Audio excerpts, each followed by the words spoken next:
I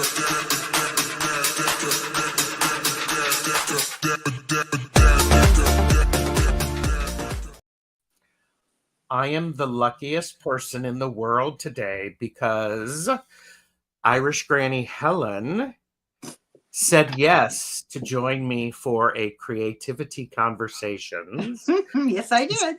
Episode 2. And I have to say,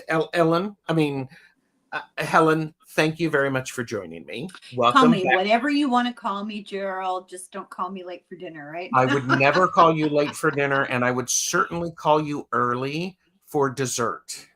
Oh, dessert first. Yes, usually. Because we have our priorities in the right order, right? Yes, and my desserts are different than yours. Oh, I know. I'm sorry. That's okay.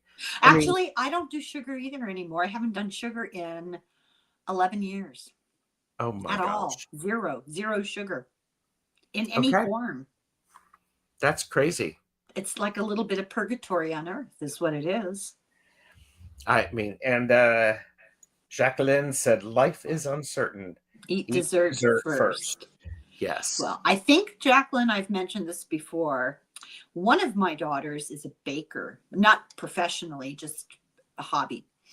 And she invented a no flour, no sugar chocolate cheesecake. To die for. It is so good. When she makes it for me a couple times a year, and she makes a big one, and I slice it up and individually freeze them. So I always have a little something, but oh my God. See, and this is one of those things.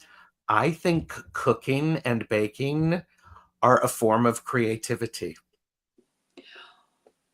Absolutely. And people use them as meditation too. They get lost in it, Yeah. I mean, because I've been talking to people about the Creativity Conversations, and people are like, "Oh, I'm not creative," and then I sort of beg to differ. So,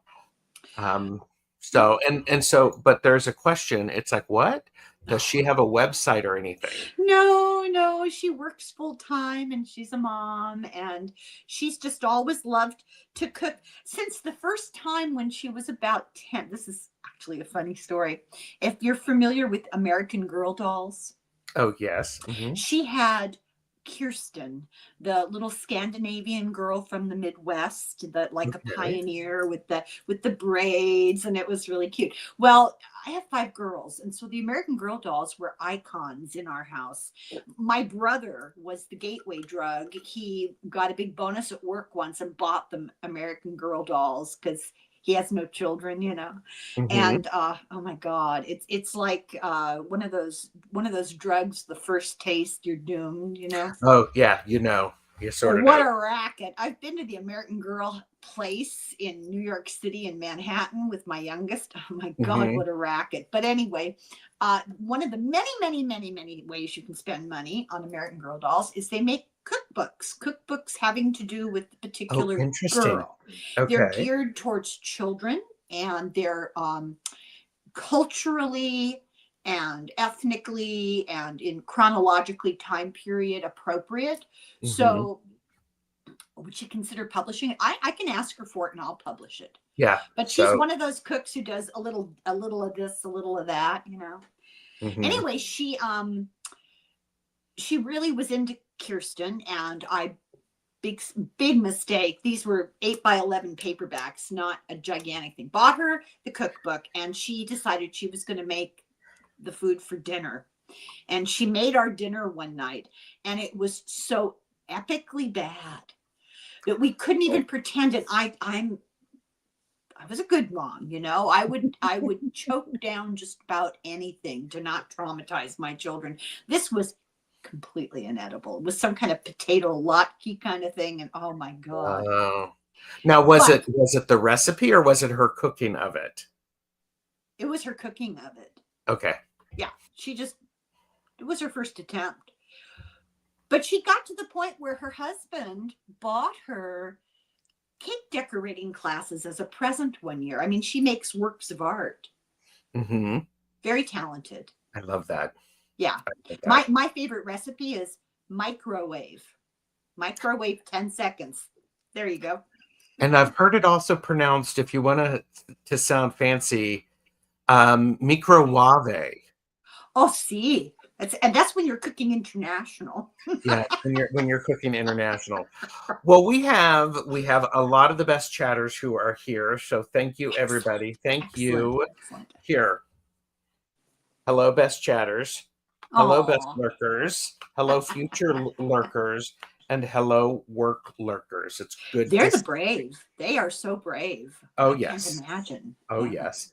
And so we're talking about creativity today. And this is, of course, everybody knows what I'm going to say. This is for entertainment purposes only. Do not make decisions based upon what we say. Seek professional assistance. Really. So I've done my spiel. And if you want to follow Irish Granny Helen, please do so. Links are all below. Well, and you also have you have a Substack. I do. You have lots of good stuff. Yeah, my Substack is Ask Your Irish Granny. Yes. And it's so started out as advice, but it's gone. Nobody's asking advice. Nobody has any problems but me. And I've exhausted all of my problems, all of my children's problems. They were so upset that I was anonymously, of course, disguising their issues. And Mom, my friend will know you're talking about her. Like some girl from 15 years ago in a sorority is going to be looking for my advice, Yeah. And, yeah. No. Ramon is here. Sun Psychic Jean. Ramon. Drew.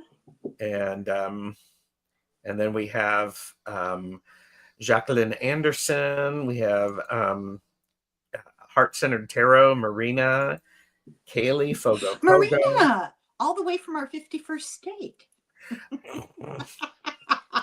I hope Marina, I pray to God I'm kidding. Yes. Pamela Batchelor is here. Pamela is a crocheter and a knitter, so she's got that going for her. And when I had mentioned the idea of that cooking is creative, Kaylee said, ask any kitchen witch. True. And it's about creativity and alchemy, because that's what cooking is. Baking is chemistry. There's no doubt about it. Yes. And Kaylee can look in the cupboard or fridge and with random ingredients create something delicious. Well, God, I'm so jealous of that ability.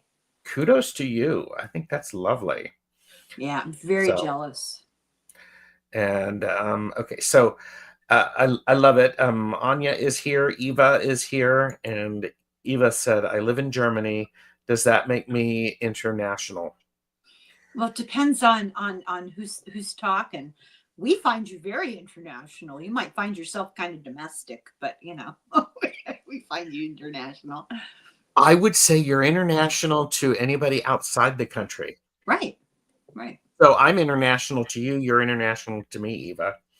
Yeah. So, there's more than one of us, Helen. Sneaky Canadian ninja. Uh-oh. So, yeah. Just in general, I love you too, Marina. Just in general, for all of our Canadian friends, and I love Canada. I love Canadians. I'm horrified and embarrassed, and please don't take it out on us. Please. Yeah. Oh my God. Eva said that's why her husband gets along. He's a chemist, PhD chemist. Oh, and I'm sorry. Knitter, crocheter, and chatter. Yes. And is that your own donkey? I remember taking a picture. I was making a face to look like the donkey at one point. This is almost maybe 4 years ago, maybe 5 years ago. It's just one of those funny things. It's like, I'm a donkey. I love donkeys.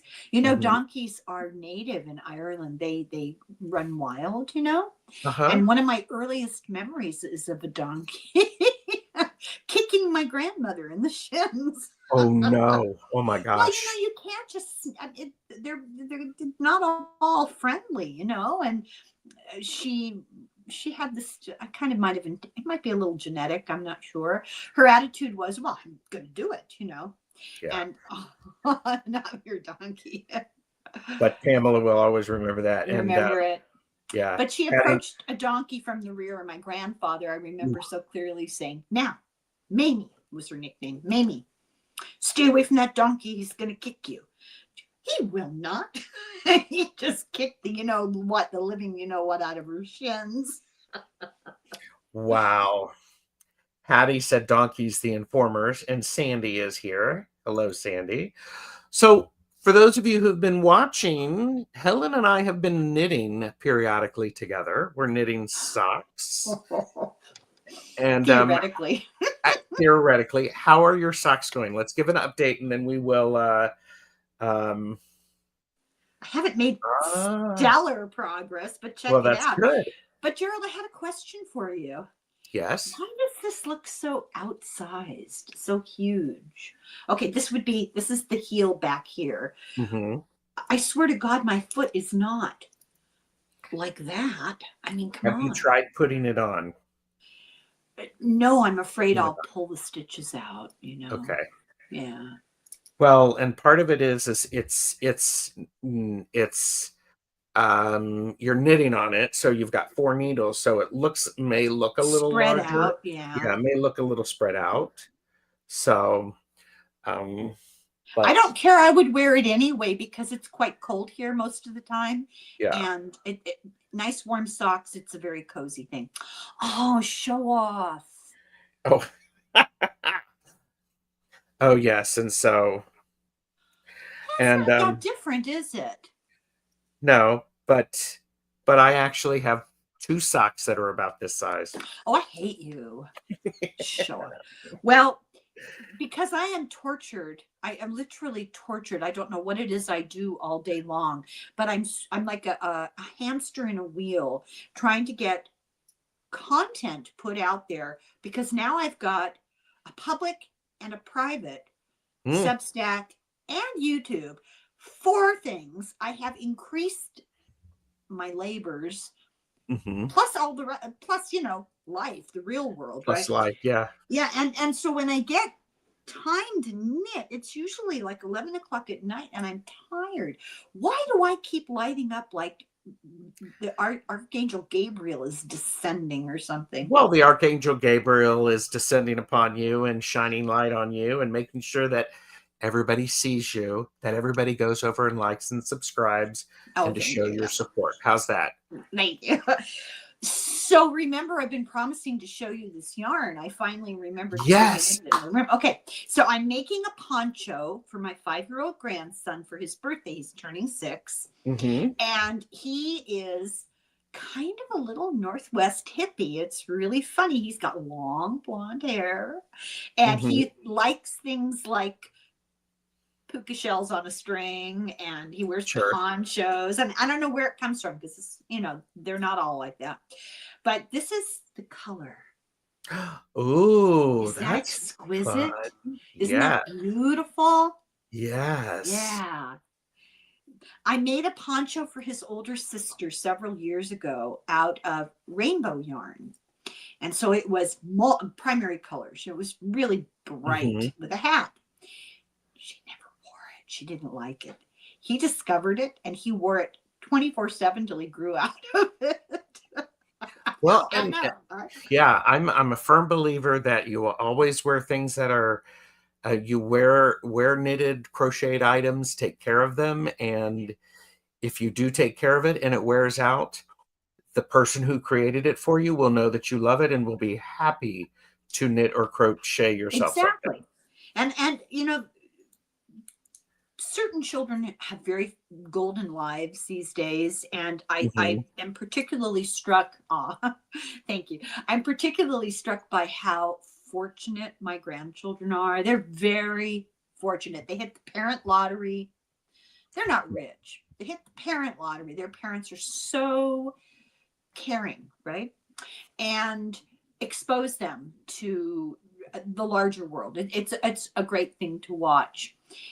But they have everything. They have more than everything they need. You can relate to this. I shared a bedroom. There were 5 of us in a bedroom. You had to Mhm. walk across the beds to get to the other Yep. side of the room, right? And these kids had just, Yeah. it's ridiculous. He doesn't need any more toys. He doesn't need stuff. But every time he puts this on, he'll think of me. Yeah. I love that. Well, see, and I think that's really, really powerful. And Pamela said, so it really is true that the camera adds 10 sizes to socks. Right. I'm Thumbelina. There you That's the go. camera. There you go. And Maru is not doing any yarn projects currently, We've got a but she's coloring got book. her coloring book. And Eva is all sorts of creative writer, flute player, singer, sort of beginner on YouTube, quasi seamstress, and clogger, quasi step dancer. So Oh, I love that. Irish step dancing? Really? I don't. My youngest granddaughter is an Irish step dancer. Okay, that's nice. Yeah, it skips generations because I can't walk across the room. And Amanda said, my poncho is from the 80s. I may just start wearing it again. It is totally in fashion. Everything's, yeah. If you hang on to clothes, they come back in style. It's true. Yeah. Yeah. And, and Pamela said, nowadays people are thrifting old crochet and knitted items and reusing the vintage yarns. Yeah. Mhm. And it's a Yep. great way if you like to knit and you don't have the money because it's so expensive. Yes. Yarn, And Yeah. oh my God, a moment of silence. RIP. Joanne Fabrics is going out of business. Yes, I know. Oh my God, I was horrified. Yeah, I know. I know. What's the world coming to, Gerald? Oh, tune in next time when we discuss what the world's coming to. So Yeah, well, Jane the Seeker took Irish dancing when I was in dance group. The Lariats, not that's the way it's not the way spelled. it's spelled. And yeah, clogging is similar to Irish step dance. I've been doing that for more than 10 years. So Well, it's all those Irish immigrants who came over and dispersed around Appalachia and mhm, the South and brought that dancing. And that's where tap dancing comes from. yes. So I want to show you something that I finished recently. Oh, This is, that's do you remember this? Do you beautiful. remember this hat? Yes, So yes. Jeffrey, my husband, challenged me to knit a hat where the stripes go vertical. So I Vertical. basically knit a long flat piece, stitched it together, and then when you wear it, Beautiful. it goes up like that. There was some conversation about people suggesting pom poms or pom poms. No. But I did start another one. I love that.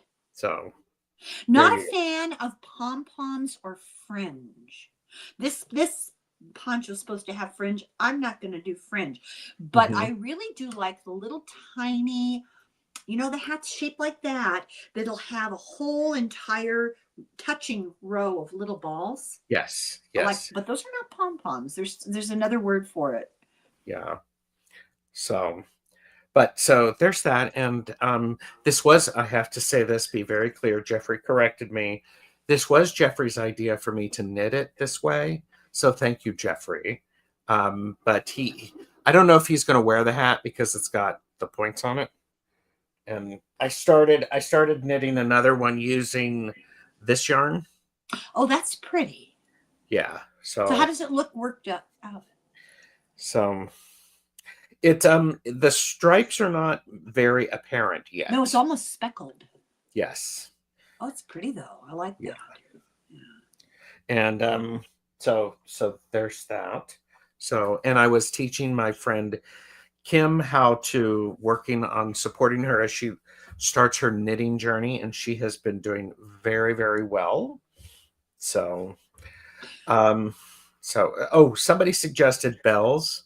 Bells, I would wear bells on for the pointy ears. I would, but that's just me. I suffered through about 25 years with 5 kids in the house. Anything that makes noise, no. Don't like noise.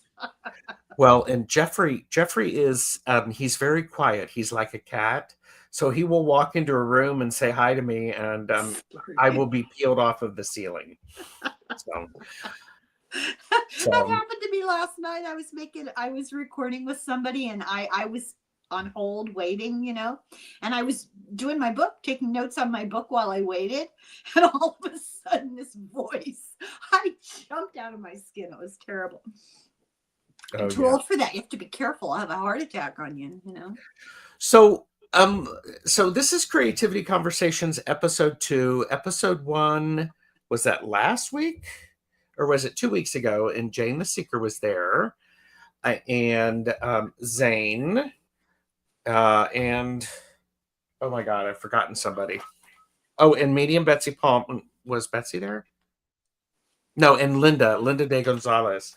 And it was, the first topics were based upon the chapter titles in this book, Big Magic by Elizabeth Gilbert.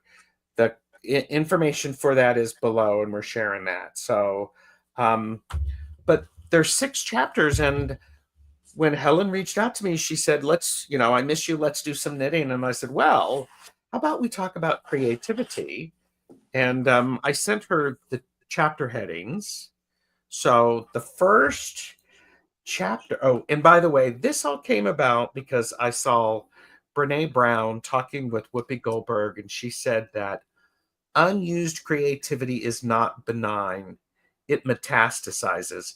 It turns into grief, rage, judgment, and sorrow and shame. And for me, this was ringing very true because I wasn't being creative. And it was like, oh, maybe it's time for me to start kicking this up, because when I was in college, I graduated with an art degree. And I was doing your it all the blood, time. Yes. Yeah. And I don't necessarily I think the antithesis of creativity is chaos, destruction. Yes. And the natural inclination in the universe is for things to deteriorate and entropy, and you have to push against that. Yes. And so the first we've got 6 topics that we can talk about. I've already written 2 more down, Helen, because oh my God, okay. For those of you who know me, I am an overachiever, and I'm always listening. Oh, and just try to shut me up. Well, yeah. Good luck, everybody. So the first chapter talks about courage and the importance of facing creative fears and taking risks. What do you think about that? Well, that's one definition of courage in the context of creativity. I would agree with that. A lot of people will say, oh, well, I can't really do that. That's so hard. Yes. And I've said that myself. So, there's some truth that we're not all capable or inclined to every single kind of art. Like, I cannot draw, not to save my life. Yes. I make Cash Peters look like Leonardo da Vinci. There's just no way, right? But there's some creative aspect outlet that is for everybody. There's something for everybody, and you have to take that first leap. So when I returned to knitting after many decades, I learned in Girl Scouts when I was 10, and then they never taught us how to read a pattern. You can't go very far without that, right? So I decided to try to do it on my own, and I thought, oh my God, I'm gonna spend all this time making something for somebody. It's not gonna fit. It's gonna be a nightmare. But then I came up with this idea. I made dog sweaters. Oh yes. And that beauty of a dog sweater is it'll fit some dog somewhere sometime, right? Yep. So you have to just plunge ahead and do it. I agree. Yeah, and I think part of this for me is the courage, because a lot of times we as humans, when we grow up, we're taught the idea of comparison, and part of this is being creative, there's a reason that we're creative. I mean, you figure out your reason. For me, and I shared this the last time, I believe that creativity is something that comes from the divine. Mm-hmm. And so for me, when I am being creative, I am honoring the divine. I am doing my part. So it's very Mm-hmm. much a give and take. I probably said it much more eloquently the last time, but there's that idea of creativity is my gift back. And so whatever it is, it's important.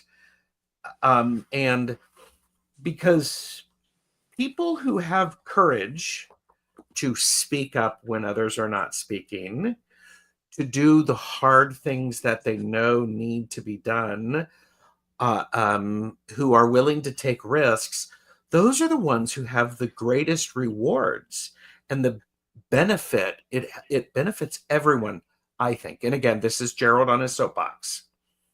No, I So, think that's really true. I have a daughter who's a dancer, hmm and which is really ironic since I can't walk across the room, like I mentioned.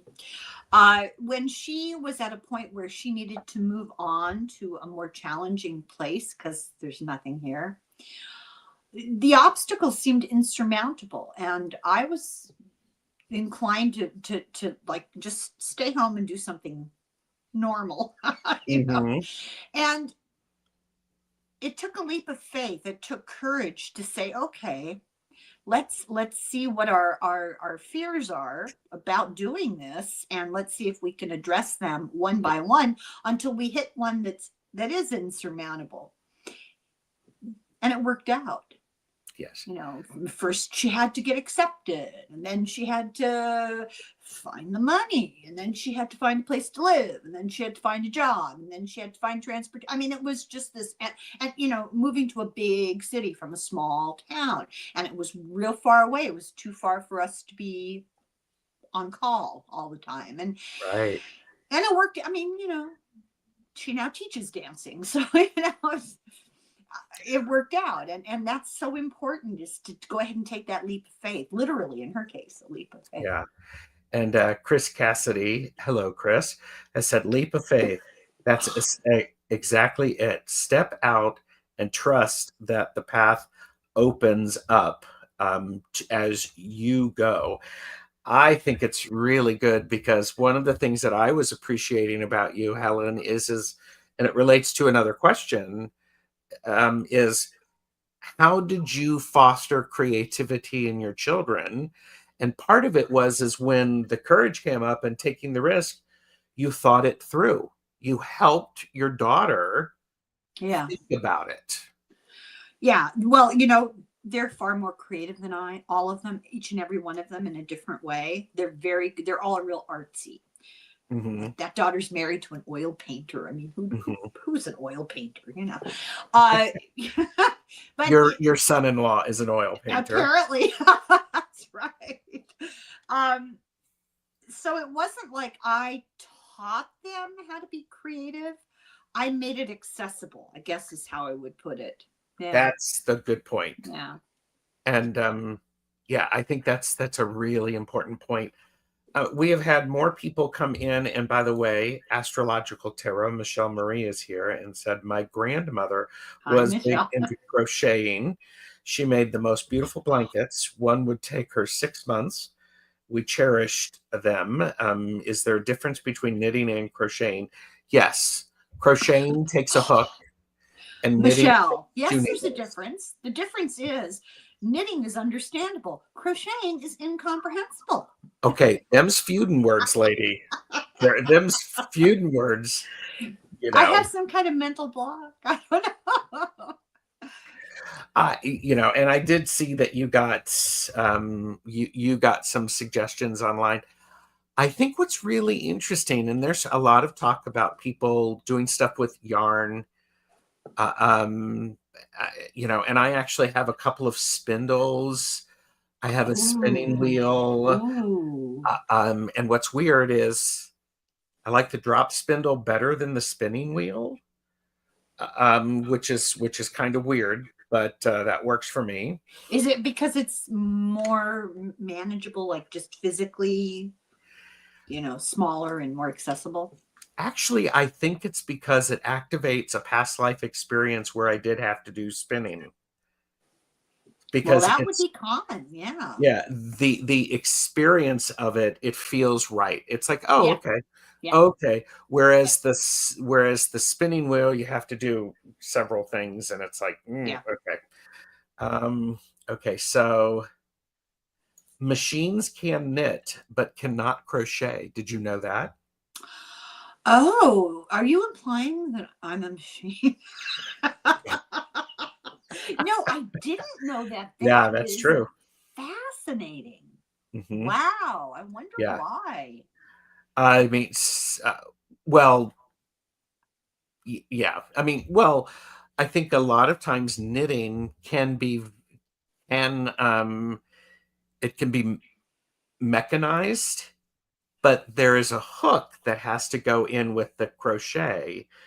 So Knitting to me seems almost more mathematical. Maybe that's why. could be. Maybe. I don't know. I was just thinking about creativity in general. You know what? They used to be called hobbies. Nobody has hobbies anymore. Yeah. I'm generalizing. Hmm. Some children don't seem to have hobbies anymore. My mom she could knit, but not enthusiastic. She was an embroiderer. Oh, She that's did unbelievable embroidery. And she taught me to embroider when she was pregnant with my brother, well, with one of my many brothers. She taught me how to knit a bib. I was 6. I And love people that. would say 6-year-olds, they don't have the manual dexterity. Well, you develop it. You I do mean, the develop. yarn, all the embroidery floss all ended up being kind of a muddy color. Oh, sure. Yeah, but that brother wore that bib. It got handed down. My children wore it. It went onto their dolls when they finally outgrew the bib. And the brother is now retired and over 6 feet tall. I think that's interesting. Well, Yeah. and my friend Margaret, who I'm going to invite on for the creativity conversations. They are the ones who taught me how to knit, and they actually have my spinning wheel.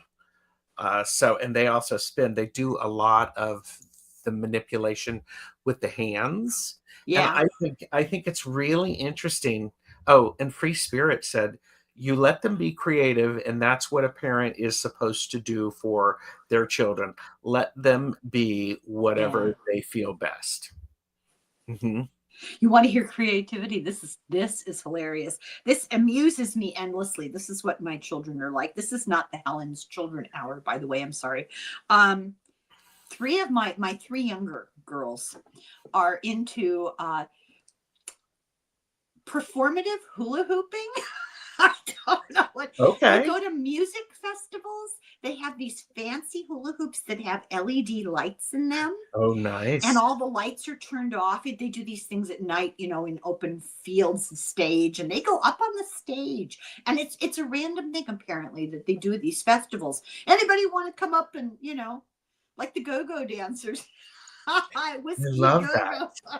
They go up on the stage, and it's dark, and they do multiple and they do all these sort of intricate. I mean, it really is beautiful. They've sent me some videos, and it's mesmerizing. Just Hmm. who'd have thought of that? Yeah, yeah. And okay, so knitting is manipulating the needles. With crochet, you have to manipulate the threads and Item the item more with more the with the needle. needle. And yeah, and Pamela loves the look of knitting, especially beautiful Icelandic and Celtic sweaters. Yes.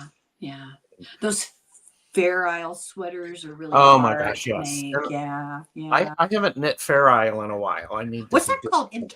Intarsia? Intarsia is a little different. Intarsia is the like Argyle socks. Fair Isle knitting is the full pattern across. Right. I just thought it was the same technique, but what do I know? I I can't. think they're different. I think Yeah, I they're can't different, do but either. Oh, that's interesting. no. Ooh, maybe that's something that we can do for later. Oh We can God, I figure out. should never have mentioned it. No, no, no. So, Do you know um, how to do it? I know how to do Fair Isle knitting, stranded knitting, Oh. or color knitting. I have not done intarsia.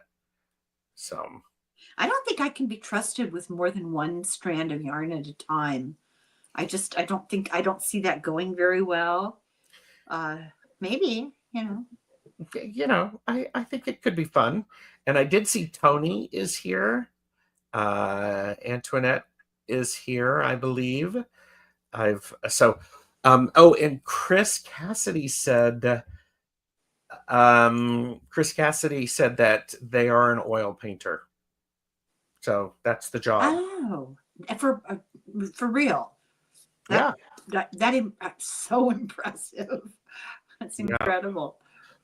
So I think okay. Well, thank you. I like how you sort of summed it up. Is like you didn't you allowed your children to experience what they wanted to experience, and when they hit something that they didn't know how to solve, you taught them problem solving about it. You helped your daughter go, okay, just say yes, Helen. This is me praising you as Thank you. hashtag. Well, I was thinking of the cooking moment where I basically just laughed at her, but okay. Well, there you go. Okay.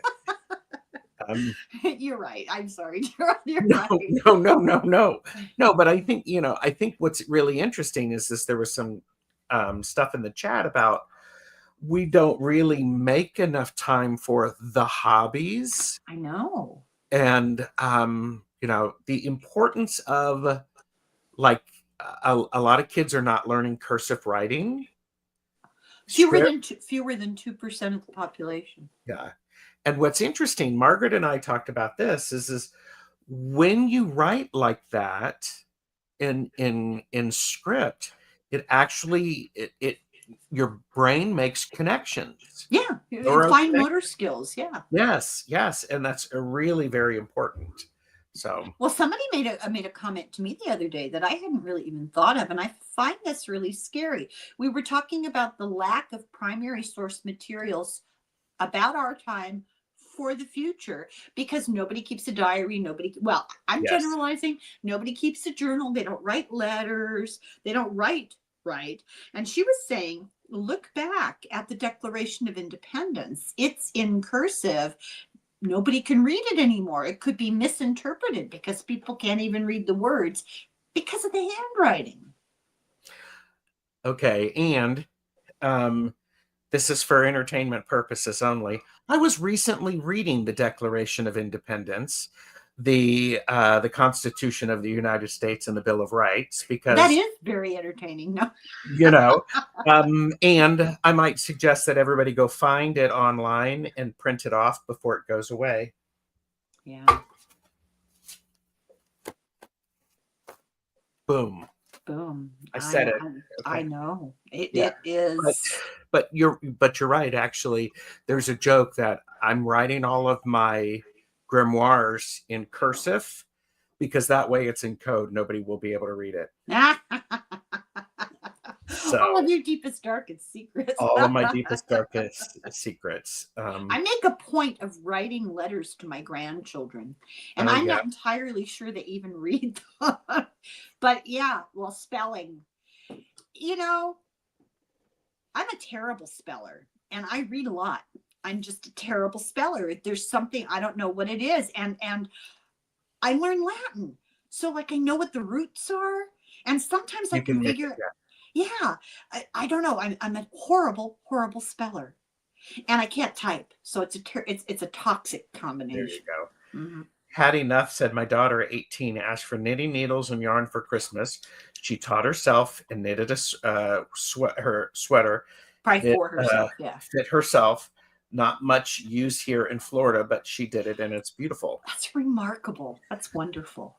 Well, and I think I've said this before. I used to work at a knitting shop, and I had someone come in who was a surgical resident and who was learning to knit because it would help his fine finger dexterity, motor dexterity. Yeah.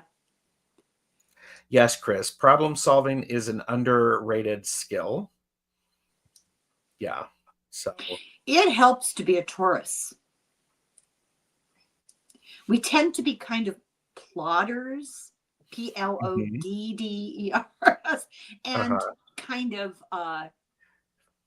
organizers. You know, we like things predictable and in their place, or I think they used to call that OCD. I'm not sure entirely, but I always think of the Knight of Pentacles as a real good representative of that. You know? Oh, hi, Bora Bora. Hi.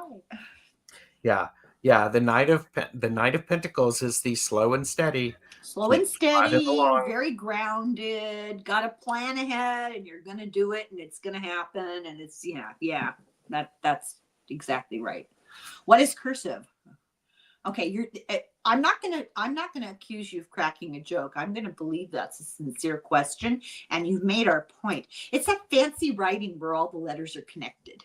Yes, all of the letters are connected, and sometimes my writing, it's a combination of script, cursive, and printing. Yeah, you have nice handwriting. Yeah, thank you. I work at it actually because I went to Catholic school. I was not allowed to get their certificate until I did it correctly. We got graded on penmanship. Penmanship was a big deal. Yeah. And Free Spirit, you can still find books out there to help kids learn to write cursive. And I was talking with an adult who did not learn cursive, and I gave them one of those books. Here you go. There's a company called McGuffey, and they did the McGuffey readers. They're from the olden days, you know, and they have a whole thing. They catered to homeschoolers, you know, and one of the things that they do have is a course in how to do cursive handwriting. And it doesn't start out like you're automatically writing letters. You start out making loops. You're training your hands. You're training that hand-eye coordination. I remember so clearly many an hour spent in the first and second grade doing loops and trying to make sure the top of the loop and the bottom of the loop were on the line, stayed inside. Do you remember that? Oh my God, it was just hard. Yeah. But it's an art form for sure. Yes, it is. Yeah. And Tony said the art of conversation on a telephone, now the inability to just flummoxes me sometimes. Yes, because people are texting. And I have this ongoing battle with my kids. When I talk to somebody on the phone, I sit down or I lie down and I talk to them. I don't wash the dishes. I don't fold laundry. I don't take a walk.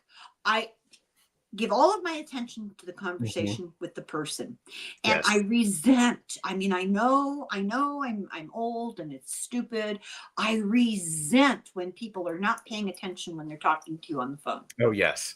The water's running, dishes are clattering. You can hear the oil in the pan sizzling because their lives are so important that they can't sit and talk for 5 minutes, you know? Yeah. Oh, yeah.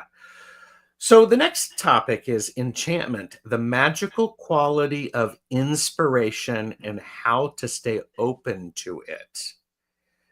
I love this idea of enchantment. I am a firm believer. I can't remember where I heard this recently. Oh, it's from this book. It's from this book. It's just like, if I'm knitting, I want to love the knitting. I want to love what I'm doing. I want to have a relationship with it. And in this book, she talks about, well, then shouldn't the knitting love you back?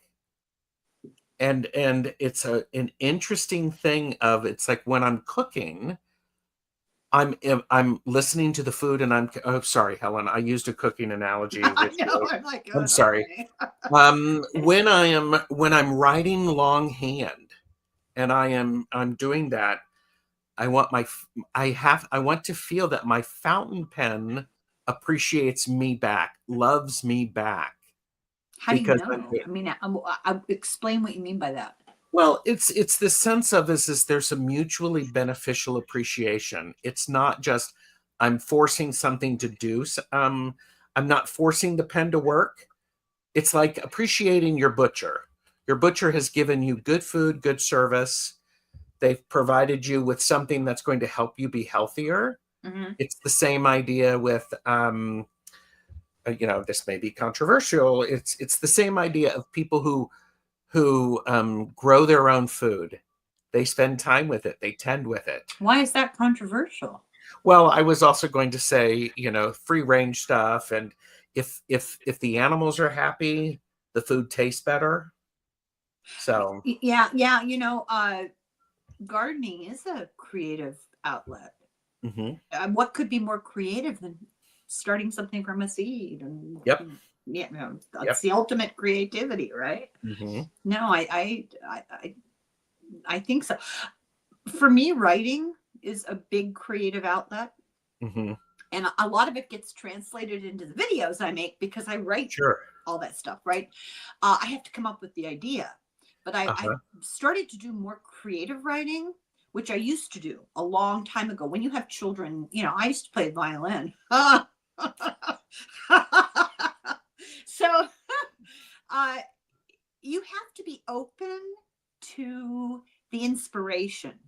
I think that's what enchantment means, right? Oh, it says absolutely. Right? Yep. You have to be open to the inspiration, and in order to do that, you have to be paying attention. And the way you pay attention is to space out. You have to daydream. I think daydreaming is really important. I agree. I do. I think daydreaming is so important. It's the Seven of Cups moment in the tarot. Huh. What's possible? What's possible? What's possible? What's now, see, possible? I thought that card was about my family. Oh, well, it's about that too. Yeah. Yeah. So, I'm kidding. yes, Marina, I do like me a good fountain pen. Oh, So, yes. and I also think, that being open to creativity and that inspiration, it really relates to this idea, that the idea of giving yourself the freedom to be creative and not being overly self-critical, because it's like this is, I mean, like make bad art, make trash art, just make something, create something. Yeah. It's the feminine, feminine and masculine, the yin and the yang. I can never remember which is which, but it's one of the Hermetic principles is that there's that creative feminine and that actually active masculine, and you have to be put together, but you can't do one without the other. You have to have that moment of creative inspiration. And I have knit so many things that were failures. That's kind of my signature, I made sweaters that didn't fit, and dresses that hung wrong, and socks that were too small and didn't match.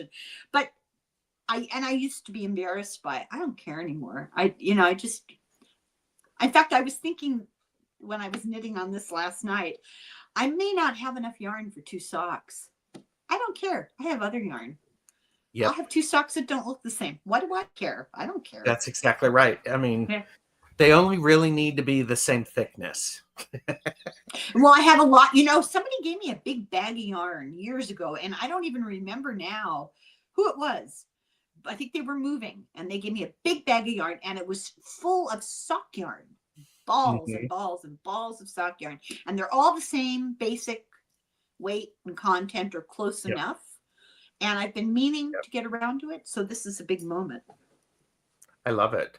And I think this idea of being self-critical, it can be debilitating, because then we lose the curiosity about what we're doing. Oh, I wonder what happens if I do this. If I do that, what's there? And there is a need to be thoughtful and to review what has been done so that we can say, well, this worked out really well. This didn't work as well, and if I do this, then I can make different adjustments. So yeah, Yeah. it's very important not to judge too quickly. Yeah. So, And you know, while you were talking, this thought came to my mind. The crucial thing is being willing to take the plunge and to do it. mhm. After that, it depends on your personality and your abilities, whether you get nonconformist, I guess is how I would put it. I prefer things that follow the rules. So that's why I like knitting, you know, certain number of stitches and it's done a certain way and there are directions. I love things that have, you know, step-by-step process. Mhm. Friend of ours who drives me insane, Denise Siegel, I asked her, Denise, I love that shawl. Can you send me the pattern? And Yeah. her response was, I don't use patterns. I'm sorry. That's ridiculous. I don't understand that. I like creative activities that have structure. That's why I like to write. There's grammar, there's punctuation, there's how words work together. I like that. Yes. And Tony said, okay, starting from the seed is very Taurian. As an air sign, I like to embrace garden centers Buy a and mature buy item. a mature item to plant. Yes. I just put a bunch of garlic in the ground, you know. Yeah. Oh, and here's the quote of the week. My dear husband, who's a wonderful person, and he's so smart. Every once in a while, even all these years later, he'll say something to me and I'll think, you didn't know that? So I ordered garlic because the garlic you get in the grocery store is treated so that it won't necessarily grow again for you. So I ordered garlic and it came, and I was out in the yard sticking it in the ground, and he looks at me and Mhm. he says, what are you doing? And I said, I'm planting the garlic. And he says, oh, is that, is that what you do? I said, what did you think? You didn't realize that these were like the seed part of the garlic? I had no idea. And I held up a clove of garlic and I said, look, at the top is where the plant comes out. At the bottom is where the roots come out. And Yes. okay. I He's stop. he's he's he's good looking, isn't he? You know, is that why you keep him around? Well, he wasn't my type. Oh, well, there you go. We were karmically connected. It was weird. The first time I ever saw him, I didn't say, oh, who's that? I said, who is that? There you go. And Eva J said, keeps the vampires out. Yeah, well, I'm Yeah. going to start wearing it around my neck. Tony has been knitting a scarf since 2013, single color, 40 stitches, too many. So so far 3 feet long. It's so very stressful. If it's stressful, why are you doing it? it might not be the best thing. But if it's 3 feet long, shouldn't that be long enough? No, you probably, 3 feet Yeah, a is little bit probably more. just, Yeah. it's a yeah. yard. It would be just a really small thing. So I guess I inspired Pamela to make a hat without a pattern. Excellent. It's very Yeah, good. yes. Yeah. So, okay. I also think so. What's interesting is we have this is I really like how Elizabeth Gilbert built the chapter titles. We had courage, we have enchantment, we have permission, and then we have the idea of persistence, the value of consistent effort and dedication to the creative process. I am not looking at you, Helen. I am not That's calling where you it out on all falls anything. apart. But this is for me. I think it's so very important. Is there is that there is that moment when I'm doing something because I had an inspiration, I started it, or I wanted to learn something. I wanted to learn to knit. And then it was like, ugh. You get bored with it. Or I struggled with it. And part of it was keep showing up, keep doing it, because it's the Knight of Pentacles again. Keep showing up and keep doing it. So yeah, I this is what I do. I start out with good intentions, and I've never really knit myself stuff other than a hat. It's like I don't read my own tarot cards either. I just don't. Yeah. And I decided about a year ago, okay, damn it, I'm going to make myself a sweater. So I found a pattern. Actually, I found a beautiful pattern. You know, the Outlander, that book, and then it's a series, a TV series. They have a knitting book because the TV show has all these beautiful knits in them. Yes. And I saw that and I went, oh my God, I bought it for myself for my birthday.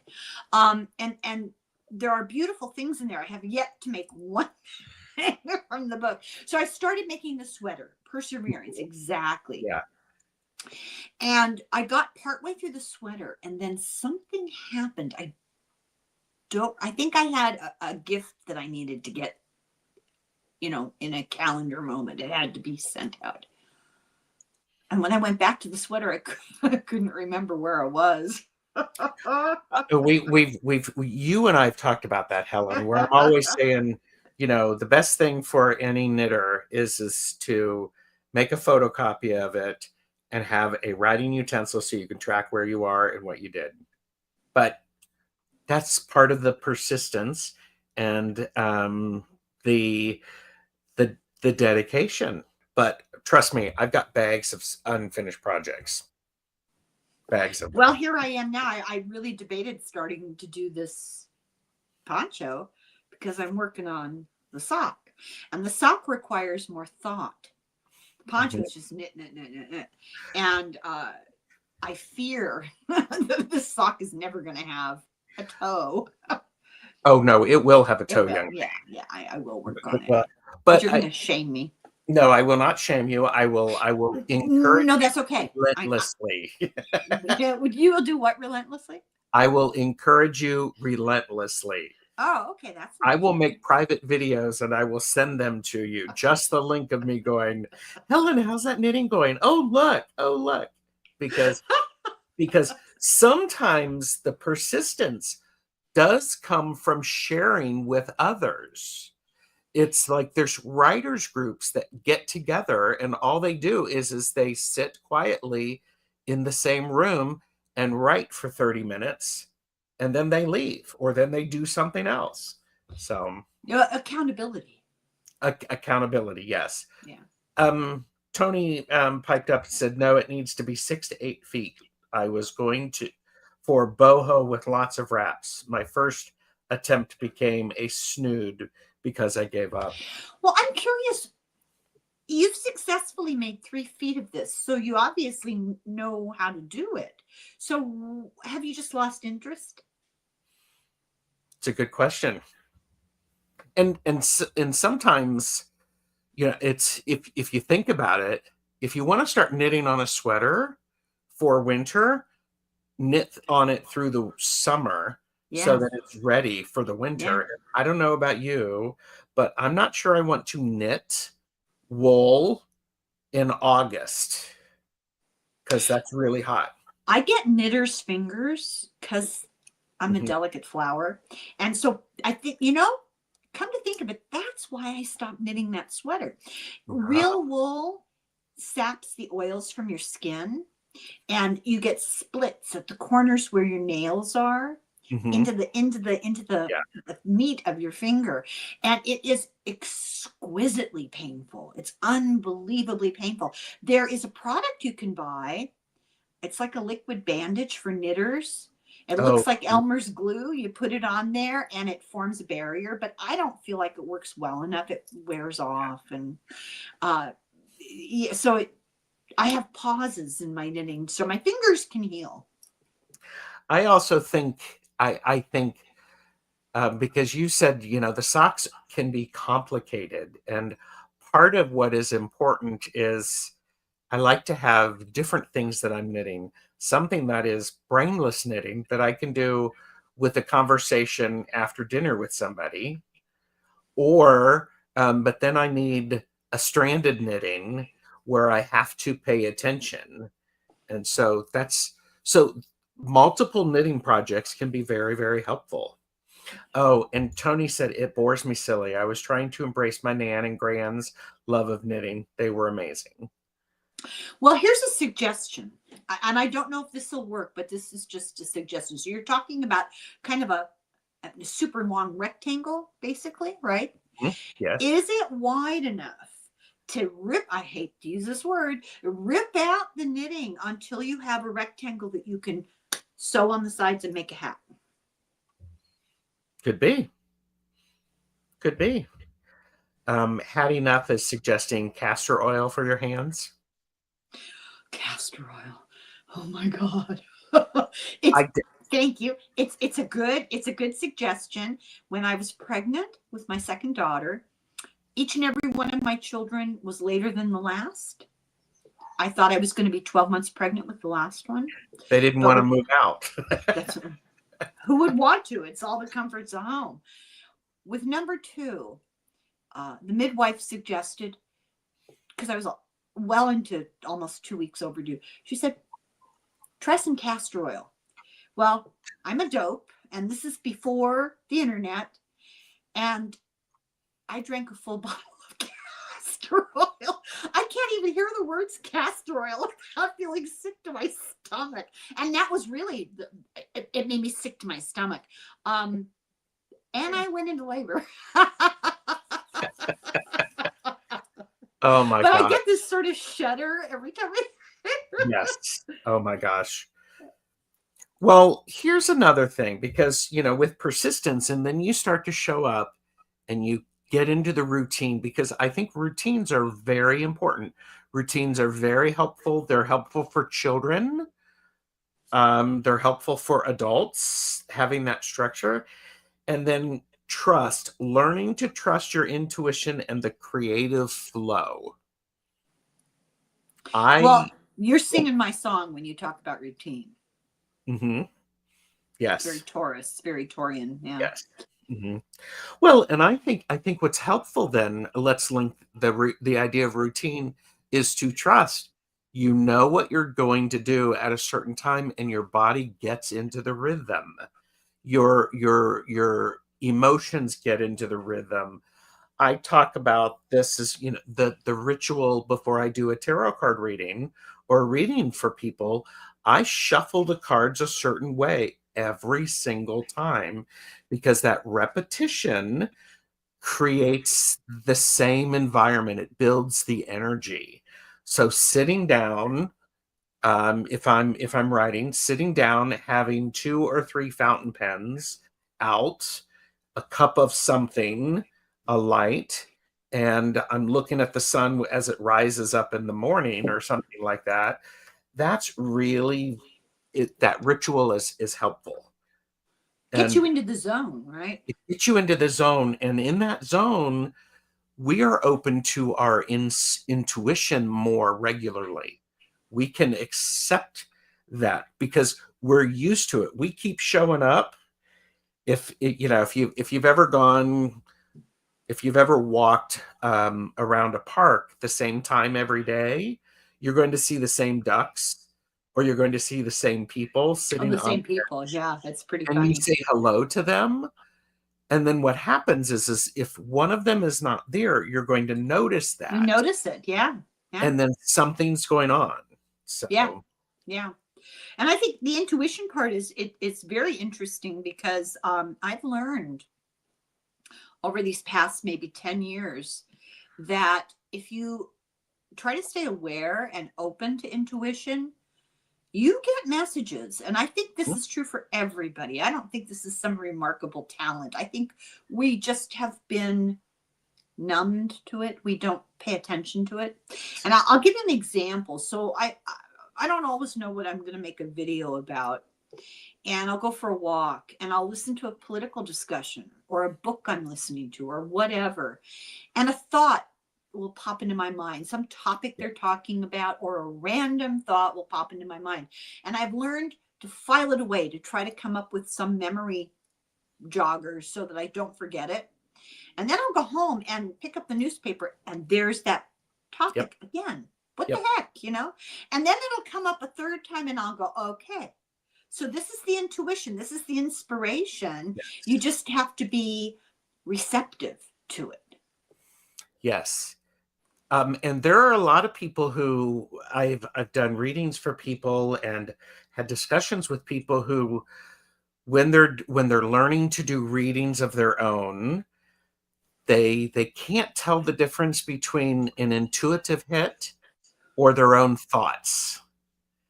There's not always a difference. There's not always a difference. Thank you for saying that. I did not pay Helen to do that. Please go over and subscribe to her channel because I'll just blurt any old thing out. No, but the idea is, you know, when, especially you, it's like if it's 3 times, then you really notice it. You really have to notice it. Yeah. And I found that about reading tarot cards. You have to trust the stuff that comes out of your mouth. Yes. I don't always interpret tarot cards the way the book says you're supposed to, because I'll put the tarot card down, and in the context of the question and the cards around it, I get a narrative, and who knows, you know, if it's true or not, but this is the story that it's telling me. So, and I think we talk ourselves out of that. Yep. Yeah. I mean, and that trust is developed over time.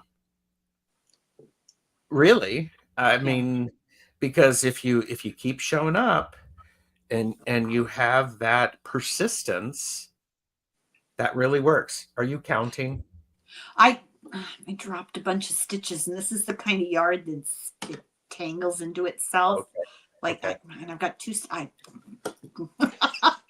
You know, I was thinking it's fun to read cards with somebody else on the same topic at the same time, because very often their interpretation of a card may not necessarily be what my interpretation would be, but they kind of go together. Yes. And I've discussed it with people. I do a lot of readings with people who are here as a guest. And part of it is sometimes I get one part of the story, you get the other part of the story, and then you put them together, and it's like, oh my gosh. Yeah. Like maybe, I don't know, an individual's motivations for what they've done, a famous person for what they're doing. And I'll say, well, it looks to me like this. The other person will say, and think about it this way. And it gives it so much more dimension. Yes. Yeah. Amanda's like going, the art of problem solving, especially when you can use that with people around you, that really helps. Okay. The last one is divinity, recognizing the larger creative force that connects all of us. Is that something you believe in? Yeah, I do, because I don't negate the metaphysical at all, but I don't think you need to put it in metaphysical terms, because it's a fact of science. It's a fact of physics. Everything moves towards chaos unless you step in and do something about it. And our impulses, we're here to be creative. I mean, I do believe that. And fight against the chaos, fight against the entropy of the world. So you can call it divinity. I mean, creation, that's what divinity is. Creator, right? Yes. I also think part of what we talked about just before is you reading cards with people. There's a similarity, or there's answering each other's question. I think that's a great consideration of how things happen similarly or simultaneously. It's like you're out for a walk, you hear something, you think of something, then you come in and you read the newspaper, and there it is. Yeah. In this book, she talks about the idea of is that people are not geniuses, but they have a genius. The genius comes to visit them. It's also the idea is that a creative idea is searching for someone to help manifest it into the 3D world. Mhm. And so it's shopping around. That's why a lot of times scientists will come up with discoveries about the same thing in a very short amount of time from each other. And it's like, there's got to be something to that. There's So, 100% something to that. Uh, Stefan Schwartz is this man I've had come and be a guest, and we've had some really interesting conversations. And he's had this. He's in his 80s, and he's had this remarkable life that you just can't. I mean, he was in the military and worked with all the top people, and he was at the beginning, American beginning of remote viewing with Ingo Swann. And mhm, he did this and he did that. And it just blows your mind. He lived at the Edgar Casey place mhm. for like 5 years. And uh, in our conversations, he has this theory that, well, he doesn't believe it's a theory, but forget semantics. He has this notion that we live in a larger environment of consciousness. And the ancients called it the ether. Yes. I often think of ourselves as we're kind of like radios. We're an electromagnetic entity. Mhm. And if we just could tune in just right, we would Yep. connect with whatever energy, the soup of energy we live in, that's past, present, and future. Everyone's Mhm. thoughts, everyone's actions. It's all energy, it's all there. And what surprises not that two people come up with the same idea at roughly the same time. How come a million don't? It's there. It's just an issue of tuning into it. I agree. I think it's an issue of tuning into it and being persistent with it. And I think expecting it instead of wondering if it's going to show up. Well, I in like, one of his books, he said he showed quotations writing from all these famous people: Einstein, Max Planck, Carl Jung, and they all said the same thing. Some of my biggest discoveries and breakthroughs happened when I was asleep and I dreamed them, or when I was looking yes, out the window daydreaming and it came to me. It wasn't yes. in the laboratory, it wasn't working with equipment, it Hmm. wasn't data, it was just spacing out and it came to them. Yes. Yeah. And she talks about that in this book, the importance of sometimes staring off into space and not thinking about anything, but just being open and seeing what Daydream. shows up in Yeah. daydreaming. Yes. And all right. Bye, I used Eva. to get in trouble for that in school all the time. Hmm. Oh, yeah. Oh, and I do have to put this up. I have to acknowledge it. Thank you, Michelle Marie. I adore reading with Gerald. His insights into combining the colors, scenes, patterns, and overall imagery into a story is genius. So Thank, talented, Gerald. You really are. thank you. Um, Pamela also said, I heard or read a great discussion on entropy recently. It involved the box the particles are trapped in, the closed system, and perhaps we aren't in the box. We escaped. It would be nice. So Yeah. yeah, order in chaos is good. Is good. So Helen, thank you so very much for joining me. Oh, it's my pleasure. I love you, and I absolutely love to talk endlessly. So it's a perfect combination. Well, thank you. And thank you everybody for joining. Helen, sorry, why am I calling you Ellen? That was my mother's name. Oh, It's have you okay. have you been thinking about your mother recently? I think she's, there's a long line of Ellens and Helens and Eleanors, Okay. and she didn't want to offend anybody, so she named me Helen.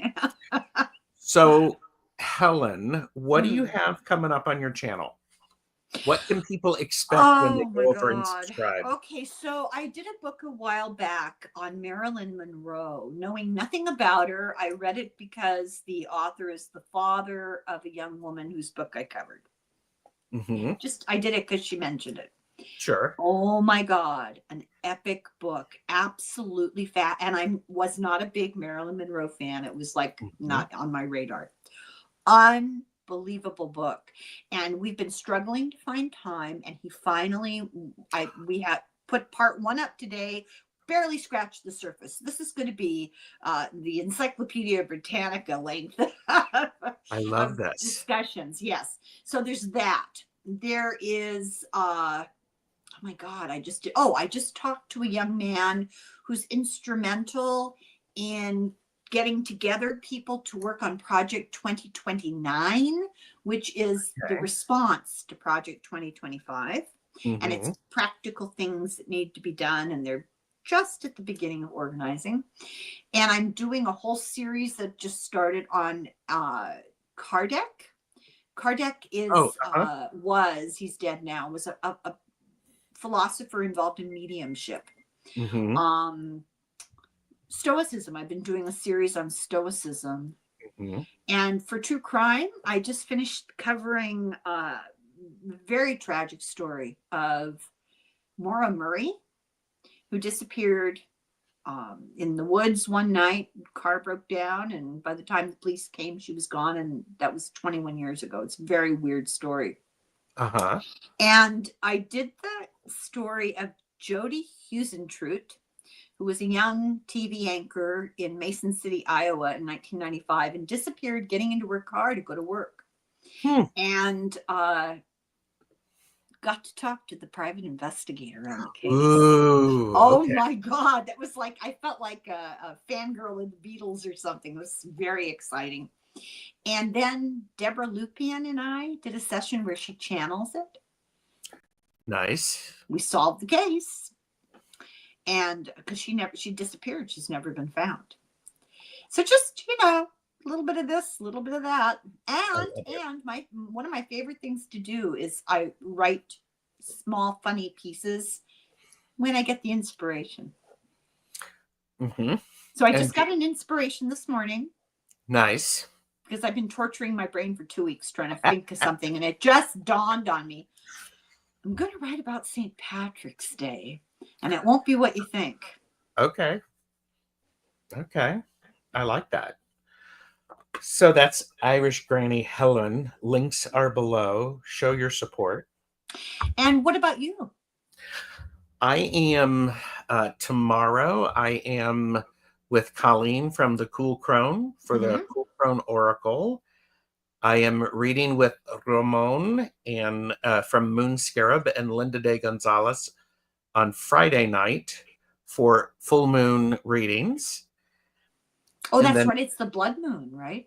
yes, and there's eclipses and all of this stuff coming up. Oh, So um Irish Granny Helen is Hattie is her channel, and it is linked in the description. thank you. So, and then I have a silly challenge with Richie on Monday. So, where we're going to be talking and being silly. Oh, that's going to be no effort at all. You can do Oh, that with your eyes shut. well, I take it very, very seriously.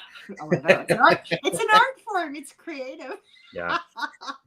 Um, Pamela said, you may enjoy books by Benjamin Labatut.